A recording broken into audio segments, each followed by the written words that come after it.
तो कल हम सेल बायोलॉजी पे थे और हमने सेल के बारे में पढ़ना शुरू किया था। हमने उसके इंटरनल जो थे ऑर्गन्स थे उनके बारे में भी हम पढ़ रहे थे। तो कल हमने सेल का स्ट्रक्चर देखा था, उसके बारे में हमने समझा था कि सेल के मुख्य रूप से 3 पार्ट्स होते हैं, जो कि पहले हमारा होता है एक उसकी बाउंड्री होती है, सेल मेम्ब्रेन बोलते हैं। फिर उसका जो अंदर का जो स्ट्रक्चर होता है साइटोप्लाज्म जिसको हम बोलते हैं, और उसके अंदर छोटे छोटे ऑर्गन्स होते हैं, ठीक है। और उनमें सबसे बड़ा मुख्य जो ऑर्गन होता है उनको हम जिनको ऑर्गेनेली सभी को बोलते हैं, तो सबसे बड़ा जो होता है हमारा न्यूक्लियस होता है उसके अंदर। और उसी के साथ साथ और बहुत सारे ऑर्गेनेलीज होते हैं जिनमें हमने कल देखा था, जो था हमारा माइटोकॉन्ड्रिया। माइटोकॉन्ड्रिया जो जब मेटाबॉलिज्म का जो प्रोसेस होता है सेल के अंदर, चयापचय का जो जब कार्य होता है, तो वहां पर ऊर्जा उत्पन्न होती है। तो जो भी ऊर्जा उत्पन्न होती है वो हमारी माइटोकॉन्ड्रिया के अंदर इकट्ठी होती रहती है, इसीलिए उसको पावर हाउस जो है सेल का कहा जाता है, ठीक है। ऊर्जा का केंद्र कह सकते हो उसको, इस तरह से हम कह के चलते हैं। और इसके आगे हम देखते हैं तो आप देख रहे होंगे, तो इसमें छोटे छोटे छोटे छोटे दाने जैसे स्ट्रक्चर भी होते हैं, ठीक है। आप ये देख रहे होंगे बहुत छोटे छोटे दाने से, है ना, इनके ऊपर चिपके हुए हैं, ये वाले स्ट्रक्चर के ऊपर आपको दिख रहे होंगे। बीच बीच में भी पड़े रहते हैं, जैसे कि यहाँ पर ये पड़े हुए हैं, आपको मैं पॉइंटर की मदद से दिखा रही हूँ, और यहाँ पर भी इन पे चिपके हुए हैं। तो ये होते हैं राइबोसोम्स। राइबोसोम से बहुत छोटे छोटे दाने जैसे होते हैं, और ये बेसिकली जो है ये इनका काम जो ये होता है, ये करते हैं, इसके अंदर प्रोटीन प्रेजेंट होते हैं। तो जो यहाँ पर प्रोटीन के सिंथेसिस होती है, और ये राइबोसोम्स पूरे उस पे फैले हुए रहते हैं, एकदम इधर उधर आराम से फ्री जो होते हैं पड़े रहते हैं, ग्रुपिंग में भी रहते हैं, यहाँ पे ग्रुप में पड़े होते हैं, और कुछ स्ट्रक्चर के ऊपर ये चिपके होते हैं। वो स्ट्रक्चर होता है एंडोप्लाज्मिक रेटिकुलम। तो उसके चिपकने की वजह से वो थोड़े से खुरदुरे भी होते हैं। तो बेसिकली राइबोसोम्स का काम होता है प्रोटीन का को बनाना, ठीक है। जो कि प्रोटीन जो बनता है वो सेल के ही काम आता है, ठीक है ना। प्रोटीन का जो काम होता है बेसिकली ग्रोथ के अंदर, रिपेयरिंग में काम होता है। तो जो भी सेल के अंदर जब इस चीज की जरूरत होती है, तो वही प्रोटीन जो बन रहा होता है वो सेल के काम आता है।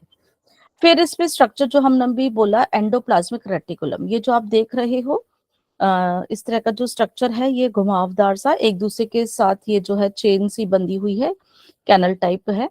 तो ये होते हैं एंडोप्लाज्मिक रेटिकुलम। एंडोप्लाज्मिक रेटिकुलम दो तरह के होते हैं, एक जिनके ऊपर राइबोसोम चिपका हुआ है, तो उनकी सतह जो है उसकी वजह से थोड़ी सी उबड़ खाबड़ होती है, ठीक है, चिकनी नहीं होती।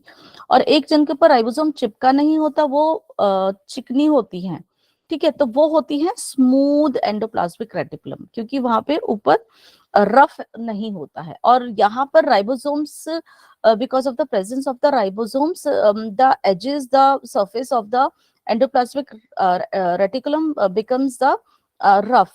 So the name of that type of endoplasmic reticulum is a rough. Okay, तो रफ एंडोप्लाज्मिक रेटिकुलम जिनके ऊपर राइबोसोम चिपका हुआ होता है, और जिसके ऊपर चिपका हुआ नहीं होता है वो स्मूथ एंडोप्लाज्मिक रेटिकुलम।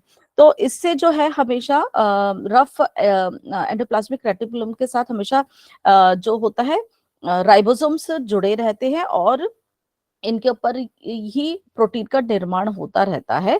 और यहाँ पर जो होते हैं स्मूथ वाले पे, यहाँ पे हमारे कुछ लिपिड और हार्मोन्स का जो है निर्माण होता है, ठीक है। तो ये हमारे एंडोप्लाज्मिक रेटिकुलम जो एक स्ट्रक्चर है। इसके बाद हमारा जो स्ट्रक्चर होता है ये है गोल्गी एपरेटस, ये वाला स्ट्रक्चर, ये आप देख रहे हो, ये भी जो फोल्ड्स जो हैं एक के ऊपर एक पड़े हुए हैं, तो ये हमारे कहलाते हैं गोल्गी एपरेटस। ये हर सेल में ही पाया जाता है सभी तरह, और ज्यादातर इनका भी काम क्या होता है, गोल्गी एपरेटस एक तरह से ये पोस्ट ऑफिस का काम करते हैं, कि जो प्रोटीन बनता है ये उसको पैक करते हैं, और जहां जरूरत होती है उसको आगे भेज देते हैं। क्योंकि जब प्रोटीन बनता है तो एंडोप्लाज्मिक रेटिकुलम से जैसे गोल्गी एपरेटस में चले जाते हैं, वहां से जो बन रहा होता है वो उसको ले लेते हैं, और वो उसको पैक करते हैं, और फिर जहां जिसकी जरूरत होती है तो वो उसको आगे भेज देते हैं। जैसे चिट्ठी आती है ना, डाक खाने में जाती है, और जिसके नाम की चिट्ठी होती है वहां चली जाती है। तो sort of you can say so कि endoplasmic reticulum act as an post office. तो इनका काम है कि प्रोटीन को जब जो बन जाता है उसको फिर जो स्टोर करते हैं उसको मॉडिफिकेशन में अकॉर्डिंगली उसको पैकेज करते हैं, और जहां उसको जरूरत होती है वहां पे ये आगे मूव कर देते हैं। तो इनका पैकेजिंग का बेसिकली है और उसको आगे मूव करने का है। ठीक है, तो these are the Golgi apparatus, this one. ठीक है, और इधर ही आप देख रहे होंगे हमारे कुछ इस तरह के जो है ना ग्लाइसोसोम्स, यहाँ पर भी ये ब्राउन कलर के जो स्ट्रक्चर होते हैं, ये हमारे एक तरह से जो होते हैं ये वेसिकल्स होते हैं। इनमें भी क्या होता है, लाइसोसोम्स जो हमारे स्ट्रक्चर होता है ये छोटे छोटे गोल में ही होते हैं ज्यादातर, और इनके अंदर कुछ एंजाइम्स भरे हुए होते हैं, और वो एंजाइम्स बेसिकली क्या करते हैं, ये जो हमारे इसमें जो कार्बोहाइड्रेट्स वगैरह जो होते हैं या आरएनए डीएनए कुछ स्ट्रक्चर्स जो होते हैं, जो उनको ये छोटे छोटे पार्टिकल्स में तोड़ते हैं। तो लाइसोसोम्स के अंदर कुछ है, मतलब एक तरह से ये पाचन क्रिया में हेल्प हेल्प कर रही है, आप समझोगे तो जो भी इसके बड़े बड़े पार्टिकल्स होते हैं कार्बोहाइड्रेट्स वगैरह के, उनको छोटे छोटे में तोड़ते हैं। और साथ ही साथ ये क्या करते हैं कि अगर कोई भी स्ट्रक्चर ऐसा घुस जाता है कि सॉर्ट ऑफ बैक्टीरिया है या कोई भी मटेरियल या कोई भी स्ट्रक्चर जो कि हमारे सेल को नुकसान पहुंचा सकता है, that is not good for the cell, तो ये उसको वहीं पर ही डिस्ट्रॉय करते हैं। इसीलिए इनको सुसाइडल बैग भी कहा जाता है। ठीक है, और क्योंकि इनके अंदर इस तरह के एंजाइम्स होते हैं, कुछ इस तरह से एंटीजेंस होते हैं, और वो उसको वहीं पर ही जो होते हैं कि जो लाइसोसोम से बाहर आने वाले जो भी इस तरह के स्ट्रक्चर्स होते हैं उनको फॉरेन मटेरियल को ये वहां पर डाइजेस्ट कर देते हैं, वहीं पे मार देते हैं। ठीक है, तो दीज आर द लाइसोसोम्स। और इसके बाद बहुत ऐसे छोटे छोटे छोटे छोटे स्ट्रक्चर्स इसके अंदर हैं, बट हमारे मेन जो थे हम इनको समझेंगे। हमारा एंडोप्लाज्मिक रेटिकुलम दोनों टाइप के, स्मूथ और रफ, हमारा गोल्गी apparatus, हमारे राइबोसोम्स, माइटोकॉन्ड्रिया, और हमारा लाइसोसोम्स। ये मुख्यतः रूप से हम इनको समझेंगे, और बहुत सारे स्ट्रक्चर्स हैं लेकिन हम इनके ऊपर ज्यादा फोकस करते हैं, इनके बारे में ज्यादा समझते हैं। इसके बाद हम देखते हैं कि हमारा जो न्यूक्लियस है, न्यूक्लियस की भी आप देख रहे होंगे, जो उसके ये इसका कंट्रोलिंग पावर होता है, और उसकी खुद की एक बाउंड्री होती है ताकि वो इन सब ऑर्गेनेली से थोड़ा सा अलग रहे। तो इसकी जो खुद की एक मेम्ब्रेन होती है उसको हम क्या बोलते हैं, न्यूक्लियर मेम्ब्रेन। यहाँ पे न्यूक्लियर एनवलप लिखा है, इसको भी हम न्यूक्लियर मेम्ब्रेन कहते हैं। ये भी अपने एक मेम्ब्रेन में रहता है। इसके अंदर भी छोटे छोटे देखो आप छिद्र दिख रहे होंगे, पोर्स दिख रहे होंगे।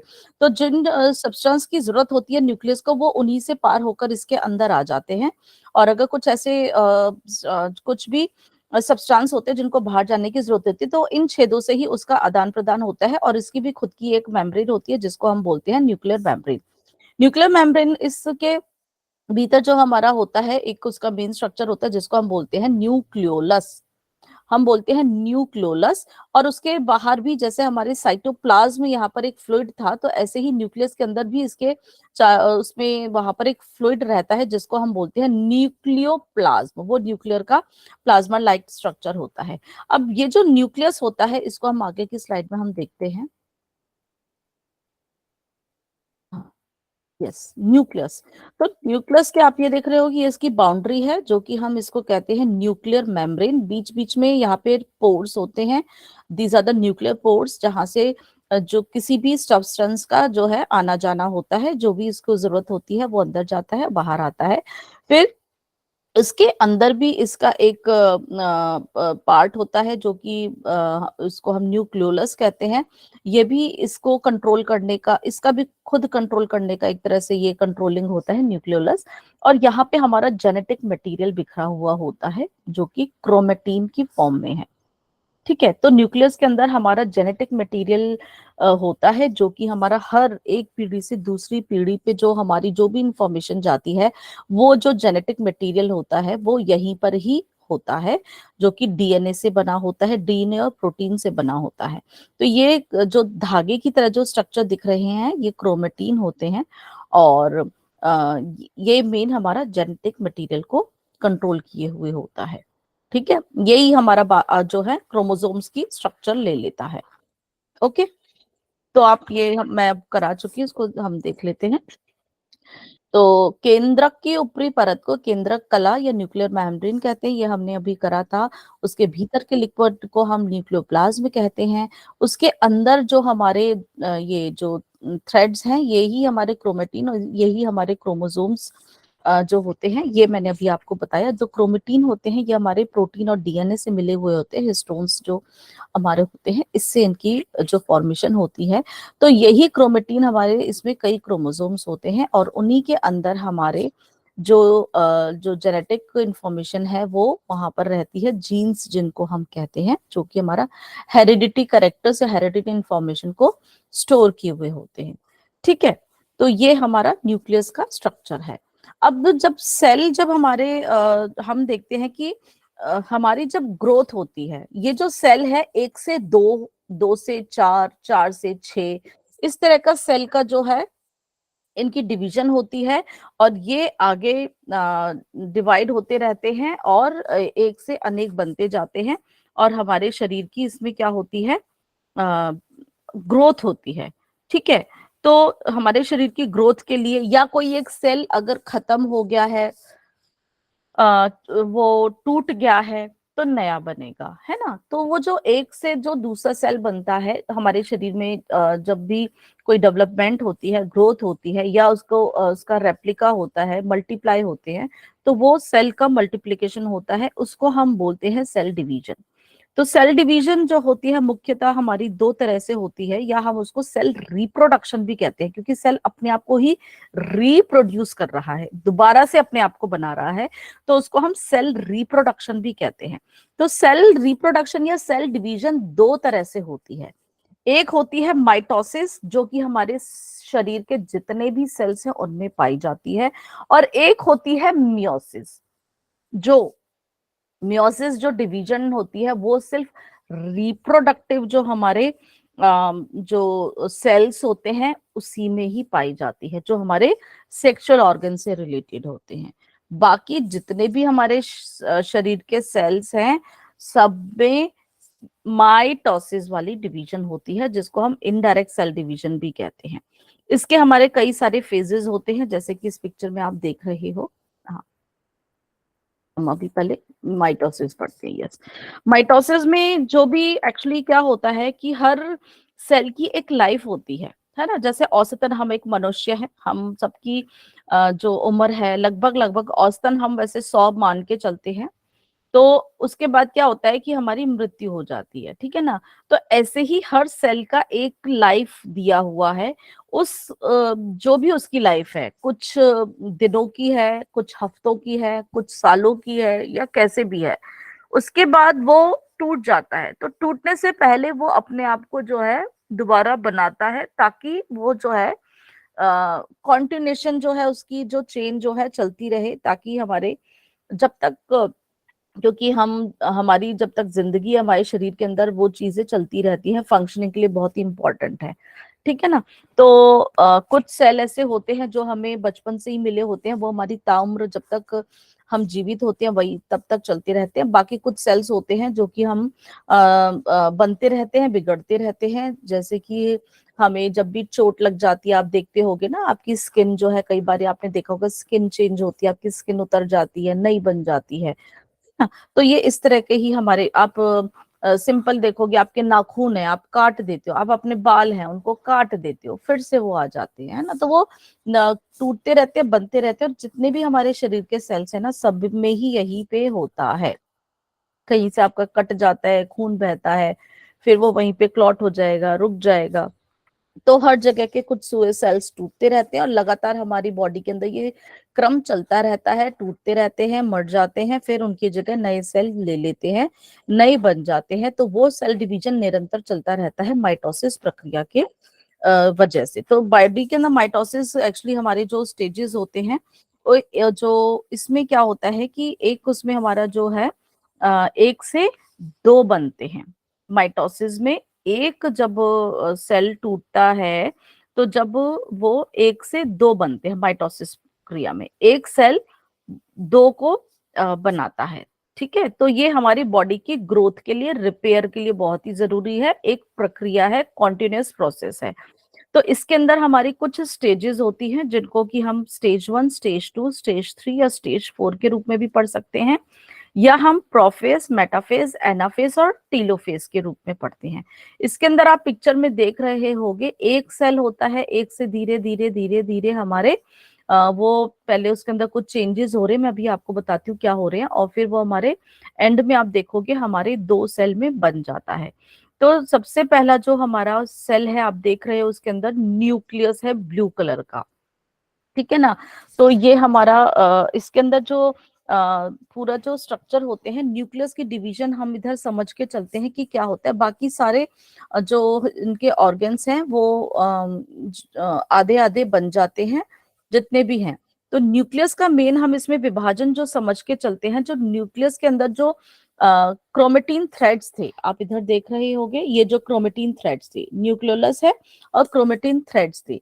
जो क्रोमेटिन थ्रेड्स होते हैं वो जो है क्रोमोसोम्स बनाना शुरू कर देते हैं, और उससे क्या होता है कि जो बीच की जो इनकी जो एक मेम्ब्रेन टाइप होती है, वो न्यूक्लियर मेम्ब्रेन वो हट जाती है। ठीक है, वो न्यूक्लियर मेम्ब्रेन हट जाती है, और वो जो फिर इनके जो क्रोमोसोम्स के जो हमारे सेंट्रोसोम बनता है वो डिवाइड होने शुरू हो जाते हैं। आप देखोगे एक पॉइंट और उनके आसपास धागे धागे बनने शुरू हो गए हैं। आप इसमें देखोगे ये जो है ये हमारे सेंट्रोसोम्स बन गए। यहाँ पर एक बीच का इनके पॉइंट्स होते हैं, सेंट्रियोल, और उसके धागे आप देख रहे होंगे, ठीक है ना। तो ये दो हमारे इस स्टेज में, जो अर्ली प्रोफेज में हमारे जो है सेंट्रोसोम जो है डिवाइड हो जाते हैं, जिनको ये हम सेंट्रियोल कहते हैं। दो हिस्सों में डिवाइड हो गए हैं ये, ठीक है। इसके बाद जो होते हैं, जो क्रोमोसोम्स जो होते हैं, इसके होते होते जो क्रोमोसोम्स भी है ना इसमें, वो हमारे यहाँ पर डिवाइड होने शुरू हो गए। आप देख रहे होंगे ये दो दो उसमें आप दिख रहे हैं, ये हो गए हैं। फिर उसके बाद ये 2 हिस्सों में चले जाते हैं, ठीक है। आधे जो हैं, जो हमारे क्रोमोसोम्स थे वो उधर होते हैं और इधर होते हैं, ये आधे आधे हिस्सों में डिवाइड हो जाते हैं। लेकिन जो स्पिन, ये जो धागे की तरह ये जुड़े रहते हैं, एक दूसरे से सेंटर से जुड़े रहते हैं। फिर यहाँ पर जो है हमारा सेंट्रोमेयर भी टूटने लग जाते हैं, और जो ये जो थ्रेड लाइक स्ट्रक्चर जो हमारे क्रोमेटिड्स थे ना, ये अपने अपने उनको लेकर जो है पोल्स की तरफ, दो अलग अलग साइड में जाना शुरू कर देते हैं, खींचना शुरू कर देते हैं। वहां पे ये जो हमारे क्रोमोसोम्स हैं, ये आप देखोगे ये हमारे आधे आधे से होते हैं, लेकिन उधर फिर भी हमारी जो है नंबरिंग बराबर होती है, ठीक है। तो जो क्रोमोसोम्स होते हैं वो इस तरह से होते हैं, तो ये डिवाइड होना शुरू हो जाते हैं और अलग अलग पोल्स पे जाना शुरू कर देते हैं। जब वो अलग अलग पोल्स पे जाना शुरू कर देते हैं, फिर वहां पर उनका एक बीच में डिवीजन सा होना शुरू हो जाता है। और जब वो इस स्टेज में, एनाफेज में, एनाफेज में ये अपने उससे टूट जाते हैं, और वो जो क्रोमेटिन भी उनको अलग अलग दिशा में ले जाता है। फिर वहां पर हमारा जो है बिल्कुल विपरीत दिशा में हो जाते हैं, और दो दो सेल बनने लग जाते हैं। और इस तरह से आप देख रहे हो ये हमारी टीलोफेज है, इसमें 2 सेल्स हो गए हैं। यहाँ पर क्रोमोसोम्स की गिनती हमारी बराबर रहती है, इसमें हमारे क्रोमोसोम्स जितने होते हैं यहाँ पर गिनती बराबर ही रहती है इस तरह की डिवीजन में। और हमारे दोनों पोल्स पे यहाँ पे फिर ये न्यूक्लियर मेम्ब्रेन बननी शुरू हो जाती है, और इस तरह से ये हमारे 1 से 2 सेल्स बन जाते हैं। जैसा हमारा पहला सेल था, ऐसे ही आइडेंटिकल 2 सेल बन जाते हैं, ठीक है। या यहाँ पे हमारे क्रोमोसोम्स की जो होती है सेम हमारी गिनती हो जाती है, ठीक है। तो ये हमारा माइटोसिस होता है, 1 से 2 सेल्स बन जाते हैं। ये हमारा माइटोसिस के इवेंट्स होते हैं। प्रोफेज, ये लेट प्रोफेज, अर्ली प्रोफेज का था, मेटाफेज, एनाफेज और ये टीलोफेज, ठीक है। समझ आया सभी को। नेक्स्ट जो होती है, जो हमारे रिप्रोडक्टिव सेल्स में होती है, ये थोड़ी सी अलग होती है। ये हमारे जितने भी रिप्रोडक्टिव सेल्स होते हैं वहां पर पाई जाती है। जैसे कि हमारे मेल्स जो होते हैं उनकी जो टेस्टिस में जो स्पर्म्स होते हैं वहां पर, और जो ओवरीज में एग्स होते हैं वहां पर, उनके अंदर ये डिवीजन होता है। और ये यूजुअली हमारा जब रिप्रोडक्शन का हो जाता है वहां पर इस भी हमें देखने को मिलता है, क्योंकि वहां पर हम अपने जब एक सेल से दो सेल जब बनते हैं, जब हमारे न्यू जो भी एक न्यू हमारा जो भी एक लाइफ जो बननी होती है वहां पर इन चीजों को देखा जाता है। ठीक है, तो यहाँ पे हमारी अलग अलग स्टेजेस होती हैं। यहाँ पे जो दो सेल्स मिलके जो है हमारे जो इनका जो डिवीजन होता है, यहाँ पे एक सेल से हमारे चार सेल बनते हैं। वहां पे हमारे दो सेल बन रहे थे, माइटोसिस में एक सेल से दो सेल बनती है, जहां पर हमारे सेम क्रोमोसोम से मैंने बताया था 46 और 46। लेकिन यहाँ मियोसिस में एक सेल से चार सेल बनते हैं, और यहाँ पर हमारे हाफ हाफ हो जाते हैं। ठीक है, तो 23-23 और 23-23। तो इस तरह से ये हमारा रिप्रोडक्शन में फर्टिलाइजेशन जब होता है तो मेल और फीमेल के क्रोमोसोम्स मिलकर वापस ये जब हमारे होते हैं, तो उससे हमारा फिर इक्वल नंबर ऑफ क्रोमोसोम्स हो जाते हैं। ठीक है, मतलब मेल और फीमेल के कॉम्बिनेशन से वहां पर इनका वापस जो है इक्वल नंबर ऑफ क्रोमोसोम्स हो जाता है। तो यहाँ पे जो हमारी अलग अलग स्टेजेस होती हैं, इंटरफेस, प्रोफेस, मेटाफेस, एनाफेस में भी वही होता है।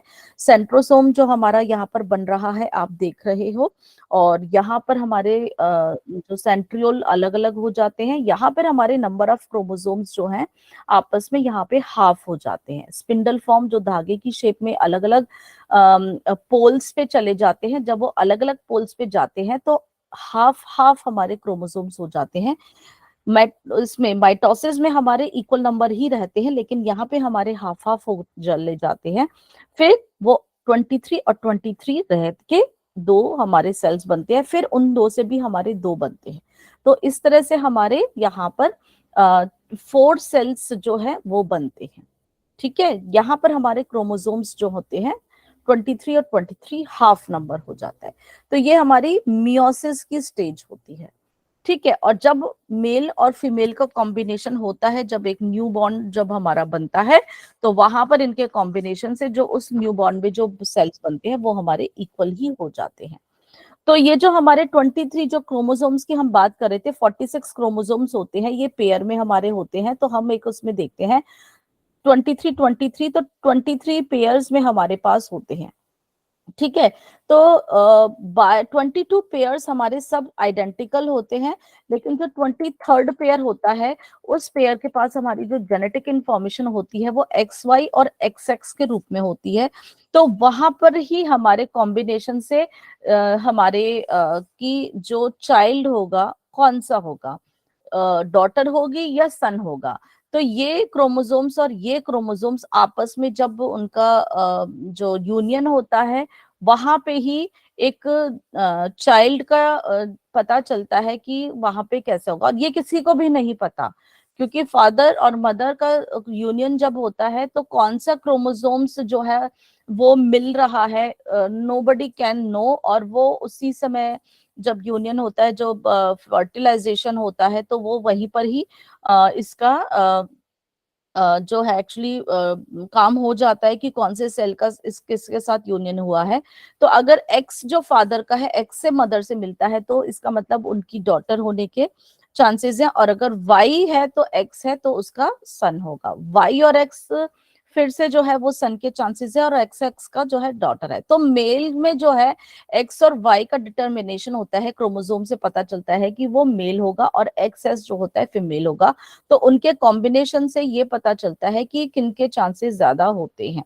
तो 50-50 चांसेस होते हैं हमेशा ही कि सन होगा या डॉटर होगी। ओके, तो हम सेल के ऊपर की बात कर रहे थे, तो सेल के हमारे फंक्शंस थे, बहुत ही इंपॉर्टेंट फंक्शंस थे।